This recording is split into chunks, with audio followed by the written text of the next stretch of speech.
The following is a special presentation of Tony Kurre Radio. Welcome back to another fantastic edition of the UAB Director's Chair. We call it that because he is the athletic director of your UAB Blazers. And my good friend Mark Ingram get a chance to check out and talk with him, break a little bread, chomp a little bit, and talk about some great college sports and, of course, everything that UAB is into. Mark, we missed you last week. You know, you were traveling a lot. We had a lot going on. And, of course, the UAB basketball season is now over. A nice little run there in the NIT, obviously not a championship you were looking for. Yeah, you know, I did miss last week. I was traveling back from California from the game at UC Irvine, which, you know, we played really well. I was talking to Coach Kennedy just yesterday, and I asked him, I said, I think that I'm right on this. The last 14 days of the season, we were only in Birmingham for 3 of them. Wow. And I'm not trying to make an excuse. I just to point out what appeared to be a point in the game near the very, very end where we just looked like we were kind of out of gas. And the overtime, we had this like spurts where we would like, you know, kind of dig deep and go give a little burst, but we just couldn't maintain that. I think we definitely could beat them. You know, if it was like an NBA series, like a best out of 7, I think we win it almost all the time. But, you know, it was a good season, and they are a good team. They're going to play. They're playing Chattanooga in the championship, and so good for both of them. Was the feeling, and having seen a lot of your games, and obviously I know everyone on the team, so sometimes when you really know a team really well and you know all the names, you think the players are actually better than they actually are because you know them by name, right? I know the Tonys, and I know so did you feel, or did Andy kind of feel like, and I know he can only speak this, does he feel like he kind of there was a part missing on this team this year? Like we didn't quite see their full potential. I feel like we just didn't quite figure things out in time to see what this did, because there were some marks of excellence in this team that looked so good. Yeah. Memphis was one of those. And then, like you said, it did look like the team like ran out of gas towards the end of the season. Yeah, you know, we lost too many non-conference games early that if we could have played then, well, how we played at the end of the year, we win all those games. Yeah. Probably undefeated or nearly. And that makes a massive difference in, you know, the league's RPI, you know, their KenPom rankings and stuff, and ours naturally. But so that's important. It's important for us because it's important for the league. You want your strength of schedule to be strong. That's how you end up with more than one team in the NCAA tournament, which is what the goal is for the league. And yeah, of course, we want to be one of those. But you know, other than because of the losses, we had to win our tournament to get in it. And so, but I agree with you. We played much better at the end of the year than we did at the beginning. We just missed too many open shots. I think the guys that we relied on to hit, you know, outside shots, 3-pointers primarily, some nights were incredible and other nights, but too many nights were just off, you know, and just inconsistent. And these are all good guys, good players who practice hard. You know, a lot of times, sometimes you'd say, well, why doesn't Tony or Mark, well, gosh, he's not been very good at the line. And you go, well, they're not in the gym enough. Yeah. That wasn't the case. These guys were in the gym. They were working hard. It was kind of this inexplainable, I think, just kind of in their head deal. So anyway, that would be the one thing that we really missed, was sort of a consistent outside shooting threat to our opponent. Mark Ingram, the UAB athletic director for the UAB Blazers. Go to uabsports.com for all the information on UAB. Of course, we have the spring game, I guess, or it's a fan day, whatever you want to call it. Everyone's doing fan days. It's coming up. Spring showcase is going to be coming up here for Trent Dilfer's 3rd season, so we're looking forward to that. And of course, season tickets available down at Protective for that football season. I'm going to throw out. Excited. Tony, let me say this. I'm really excited because already since January, our season ticket numbers are up. Right. Our donations are up related to football. So I really appreciate our fans that are being that, Yeah. being supportive fans. I can appreciate a fan who's disgruntled, feeling like their best way to demonstrate their disappointment is with their wallet. That just doesn't help us win. And so if you want us to lose, then don't be supportive, right? Then don't buy tickets if you want us to lose. But come on, man, like, you want the Blazers to win. We need your financial support, and we need your presence physically to be there. So Absolutely. so far, we're trending in the right direction, which is good. The players are making money, and of course, the coaches deserve theirs too. Coach Kennedy finishing up his fifth year now at UAB. Yes, sir. Pretty much 25 wins. I mean, you're good every single season for 25 wins, and of course, he set a record for the first 4 years of his coaching career. They were winning more games than even Gene Bartow did. He is obviously a hot commodity. I think a lot of people thought he was going to take that West Virginia job because he was friends with Bobby Huggins and that whole situation last season, and he didn't. And of course, UAB fans were very, very happy to have Andy Kennedy back. I think he's fantastic, and we hope he stays forever and ever and ever. But this is the real world. His phone probably rings quite a bit during the off season, does it not? And how do you deal with it? I mean, listen. While it probably is stressful to fans, I've gotten used to it. It's a good thing. Even though, it creates some anxiety for all of us. I don't want to lose him. He's a great guy and a great coach. And he's our guy, right? He's a UAB guy. But you'd rather have that than a person that nobody wants. I mean, the fact that we have that is because of the success. So Sure. You can't have one without the other. And at some point, maybe somebody does make him an offer he can't refuse. One of the things that's interesting now, Tony, is some people are coming at him and saying, hey, we can't really pay you more, but for some strange reason, they've been able to come up with more NIL money. Well, right. And so that has become a new burden for the athletic department to raise funds, not just to run the department, but now to compensate players at a level that we can be competitive, which is a lot of money. It almost kind of reminds me of the quarterback holding out on a contract, and everyone knows that if he gets the money he wants, you're not going to have money to spend for the rest of the football team. And so, along with a big contract for a coach, you have to have NIL money. If he's making $4 million a year, but you got nothing in the NIL pot, then it doesn't make sense to even go there because you can't pay your players. And if you got a lot of NIL money, maybe it does afford you a chance to take a little less to be a coach there just because you got some money to buy some players with. So, I mean, it's just a totally different dynamic, isn't it? Yeah, it is. It really is. And it's a challenge that we're, facing in all sports. We're now in a position where our fans can make donations to the athletic department that are tax deductible that could go towards that revenue sharing to assist with that. And so we'll continue to build on that. And you could do that for any sport. Help any of our coaches with that, which is good. What we've got to make sure of is that we don't take existing dollars and replace it with that, because the existing dollars, again, that's how we travel. It's how we eat. It's how we pay for the scholarships for the student athletes. It's how we pay the coaches that we want to have. And so it can't be I'm going to withdraw the money here so I can give it over there. Unfortunately, it's a both and.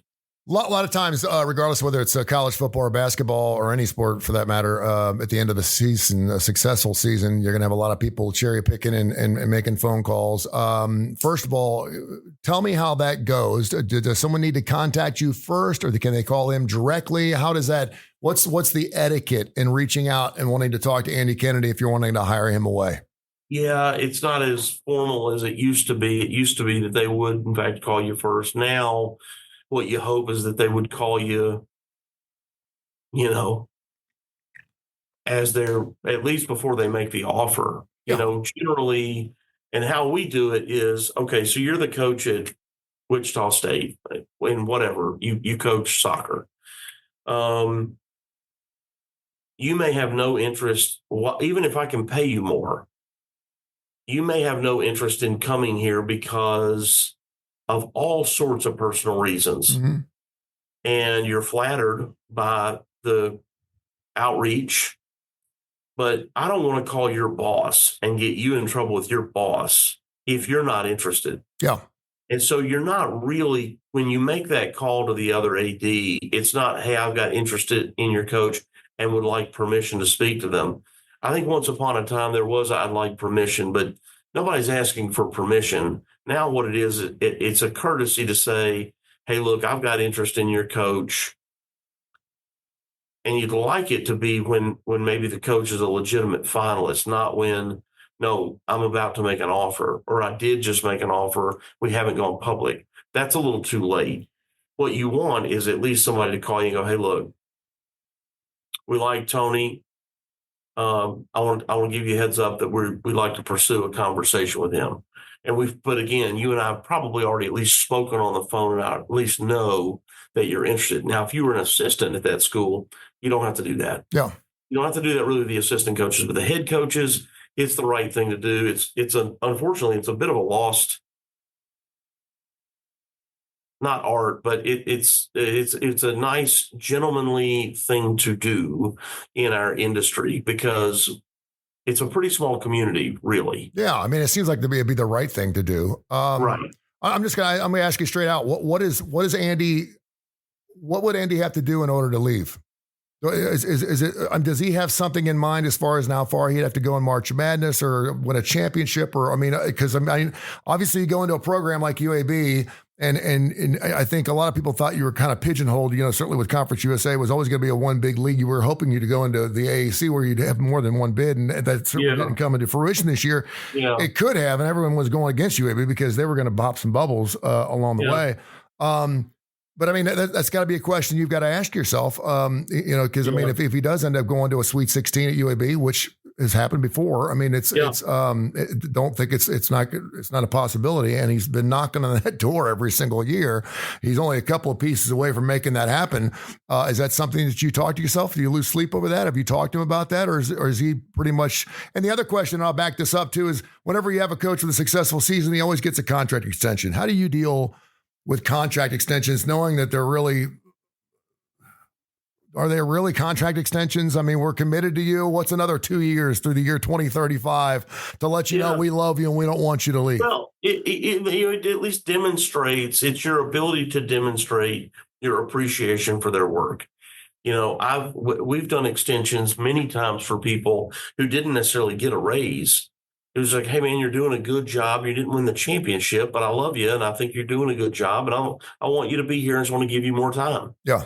So that happens all the time. It's not any additional dollars, man, but it's time at the end of the year. Well, for them, that's job security for them and their family. So people appreciate that.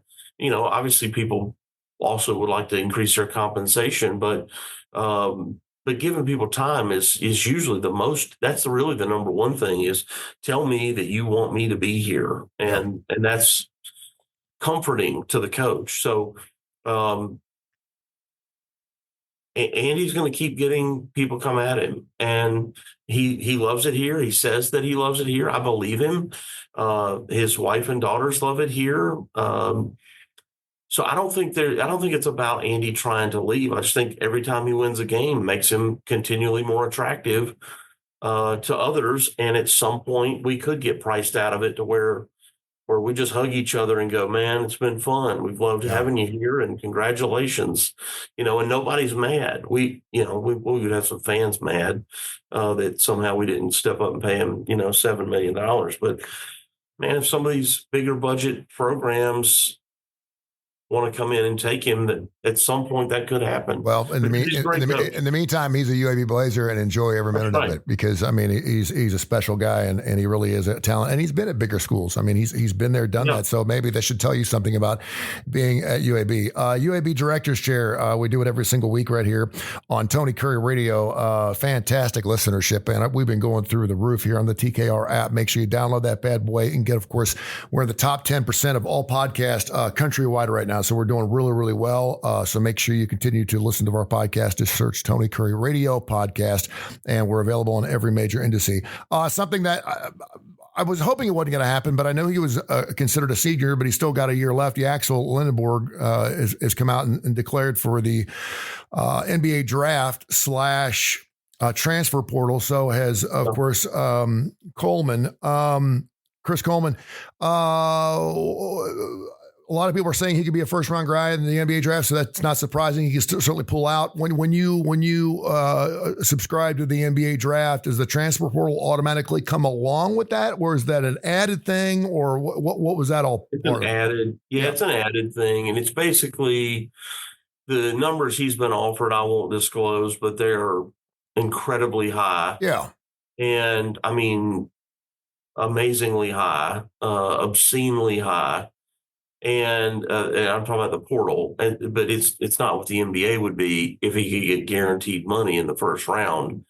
I think that he'll get a grade from the NBA draft. He'll go to work out for them. They'll give him a grade. If he thinks he can be a high first rounder, I don't want to speak for the young man, but my assumption is if he can get drafted high enough, he would go to the draft. If not, then he'll take another big check from some other school. Yeah. To go be there. And so and good for him. I mean, you know what I mean? He's not mad. There's no anger, animosity. It's just the money that he's being offered. Chris Coleman too is just so far greater than what we could even think about. Yeah, and I mean, again, good for them. And I was having a conversation. I was up at Fox 6 this morning, and I was talking to Mike Dubbs, and he's like, "Man, could you imagine him going to like a team like Duke?" I mean, Cooper Flagg's out, and next thing you know, he fills right in. And it's funny because I saw a lot of comparisons between those two players, and people were like, nah, yeah. I mean, if you look at their numbers, they were very, very close. It's just that, obviously Duke's going to get a lot more eyeballs on the television. They're a nationally known program, as is UAB. The fact that Yaxel wasn't even an honorable mention All-American. It's ridiculous. I mean, what do you have? 24 double-doubles. I mean, the kid was unbelievable. And again, for me anyway, and having had these conversations with you on and off the air, I think one more year in college would be huge for him. I think he needs to be more selfish. I think he needs to take over games more often. We had that discussion where Andy's like, shoot the damn ball 30 times. Don't come back here unless you put it up 30.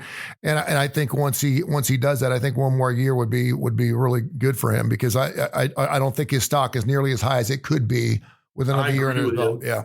Yeah, I agree with you. Unfortunately, it's not going to be at UAB. Yeah, we played East Carolina in the first round of the conference tournament, and he had a night that was as good, maybe better, a statistical night. That was a 30-20. That was a crazy night, yeah. Than anybody in the history of the game. Mm. And then I saw another Twitter post or something about it was a list of players in the history of college basketball who have scored 600 and had also 400 rebounds in the same season. Mm-hmm. And the entire list was Yaxel Lindeborg and Larry Bird. Yeah. That was the entire list.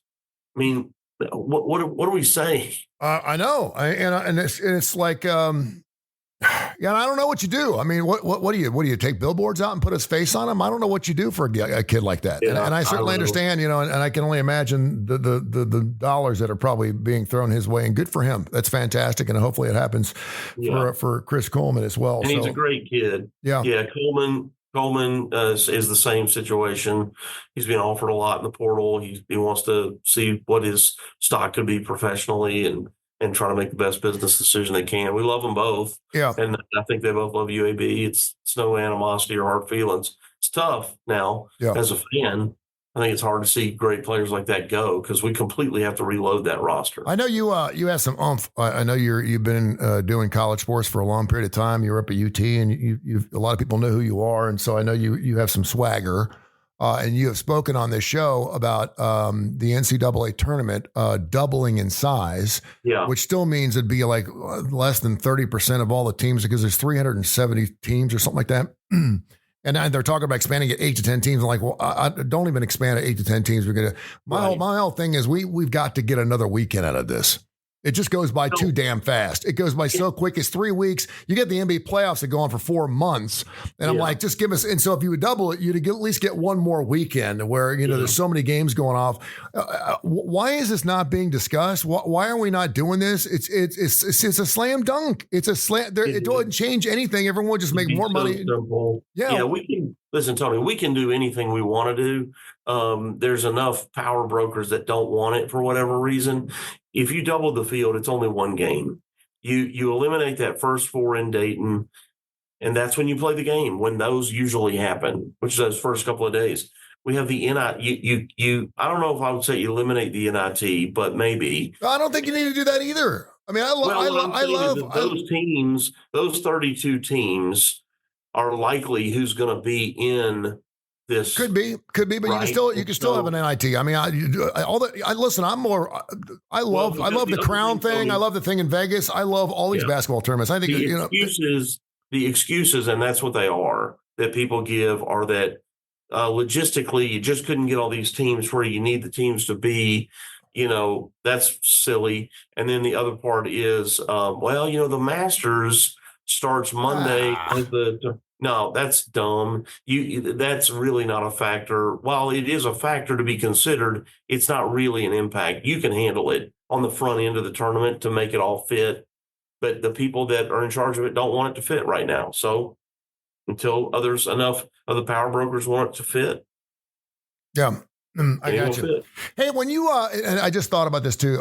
Santo and I, we're huge Blazer fans. We got as many games as we did. We just hopped in the car and ran up to Rupp a couple weekends ago to check out a couple of games, and it's great because Rupp's got 18,500 seats.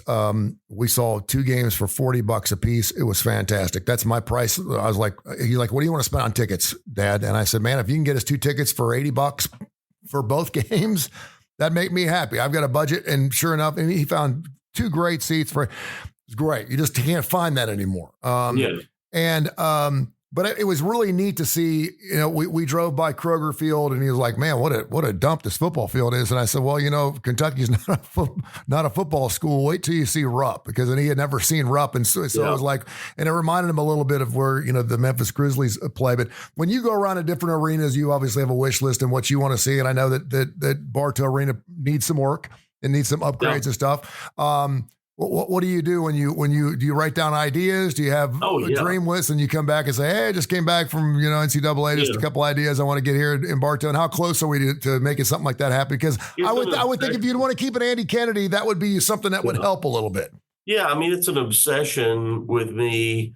I'll see, how the concession lines are set up differently than ours, or maybe something that they offer at the concession stand that I go, "Ooh, we ought to sell those," whatever those are. All the time. Arena design or some graphic display. Oh my gosh. Yeah. My wife can't stand it. My kids make fun of me about it. I'm looking at it all the time. Well, because you want to do all you can to make your fan experience better. Sometimes though, the ideas while they're great ideas, you either don't have the personnel to pull it off or you don't have the money to pull it off. It's a cool idea. There's not really any shortage of good ideas. It's about having the resources, either the money or the people, to pull it off. Yeah. Mark, I always say it's better to be boring and right than exciting and wrong. So when I did my March Madness bracket this year and picked all 4 1 seeds, everyone was like, "Oh, well, there's really stepping out." Right. First of all, it's always going to be 1s and 2s. I'm not going to take a 7 or 8 seed. If a 5 seed's never even won a championship, I'm not going there. And I'm not one of those guys where, I don't go, okay, a 12 is always going to be in the next round. I just look at the games and I pick them. I look at the lines. And so this year I'm in the top 2% on ESPN's bracket field. So I'm rolling in it. I had 15 of the Sweet 16. I had 7 of the 8. St. John screwed me, and I got all Final Four. We got Duke, Houston, Florida, and of course the Auburn Tigers. And I love the fact that the cream always rises because 7 of the last 8 years, a number 1 has won the tournament overall. Not the number 1 overall number 1, but a number 1 seed. You got any thoughts on the Final Four before we talk some classic rock real quick? I just love the fact that it's almost guaranteed these games are going to be fantastic. I mean, it's almost, I know there's some nights where teams just get off and another team gets super hot and they win by 20, but I just don't see that happen in either one of these ball games. Yeah, I think that the transfer rules and the paying players evolution has created a situation where all 4 of those teams are really, really good and they all 4 could win. It's why you saw a bit of an absence of the Cinderellas this year, is that when any of us get any good players, somebody else with more money comes and buys them off our roster. So that's a problem, but it's what happened. But at the same time, it's also part of why I think any of these teams could win the whole thing. And because they're all incredibly good. So if you guys the right one on the right night, that's who's going to win. Yeah. Breaking news here as we do the UAB director's chair. and this is really a surprise to me. Foreigner recently was on the nominee list to be inducted into the Rock and Roll Hall of Fame, and obviously they're getting in. And Lou Gramm has joined the band. How about that? He has not been with the band for since 2003. It's been 22 years. They went through I don't forget the guy's name. I don't even know what the name of the guy was, but there was a lead singer they had. They just got rid of him. They were bringing in another guy to sing because they're going on tour this summer. Yeah. And he just came out yesterday and said, life's too short. I'm rejoining the band for not only the rock and roll induction ceremony, but also, of course, for the upcoming tour dates. Just months after Foreigner was inducted into the Rock and Roll Hall of Fame. There's 8 shows across Mexico, South America that begin in April. And then, of course, they play some encore shows down in Clearwater, Florida, as well as some other things. I got to be honest with you. I'm kind of wishing he didn't join the band. I've heard Lou. You can't hit those notes, and I can't believe I'm saying this. If he was in the band and he was singing backup, and he was hitting some of the notes that he could hit, and then you had another guy who was singing the notes that he used to be able to sing that he can't hit anymore. That would be the great show, because I'd love to see, or if he was playing drums or playing guitar or something like that, or he did, in the original Epiphany of the band, fantastic. I mean, the band's obviously better when Lou Grant, because he's the front man. But if you got a dude that sounds as good as he does, I mean, the dude for Journey sounds as good as Steve Perry ever did. I don't want Steve Perry to get back together with Journey, because he can't get the notes he used to hit. Now the guy singing with him now is better than Steve Perry was. So I mean, I close your eyes and pretend it's him, whatever. So I'm kind of like, if I was going to see Foreigner, I think I'd be disappointed. Is that wrong? No, I mean, I get it, but some of my love for all of it is the people. I mean, almost nobody plays a live show, even in their prime. Almost nobody plays a live show that sounds as good as the music you expect. Mm-hmm. They either get out of breath because they're running around, or they take breaks and let the background singers fill in. And so I don't know, man. Some of it is I want to go see those people together play the songs that I love. So Kelly Hansen is the lead singer, and he said hopefully we're going to have a lot of the original guys come on stage here and come out for our 50th anniversary, which, by the way, is next year. It's kind of full circle. We like that energy, and I think everyone understands how fortunate we all have been to be part of this legacy. Enjoy the commonality of this legacy. So maybe he is still with the band. I don't think there's any contrivance or people question the reason why I would be up here with the band, Graham said. I don't know. I just think that's really interesting, because in most cases we're seeing it just the opposite. The band members are going away, and now all of a sudden you have a guy coming back for a 50th anniversary. Lou Gramm looked rough in the 70s. I can't imagine what the dude looks like now. I may have to pull up a picture before we cut loose. Yeah, no kidding. He had a receding hairline for sure. So, all right, UABsports.com, UABsports.com. Anything else you want to talk about before we let you go? No, man, we've got that spring showcase coming up at the end of April. I hope our fans will come out and see our kids, see the student athletes. You can meet the new players, sign autographs, or get signed autographs and pictures from the players. Be able to meet our new defensive staff, which will be a lot of fun. And look, baseball just beat Auburn for the second time this year. So that's a sweep. Beat them both here and at Auburn, which is fantastic. They're having the best year they've had in 12, 13 years. And our new softball coach, Taylor Smart, is also off to a great start. So come out and support them this spring, and continue to love on the Blazers, man. God bless, brother. I'll talk to you next week. Thanks, Tony. See ya. This has been a special presentation of Tony Curry Radio.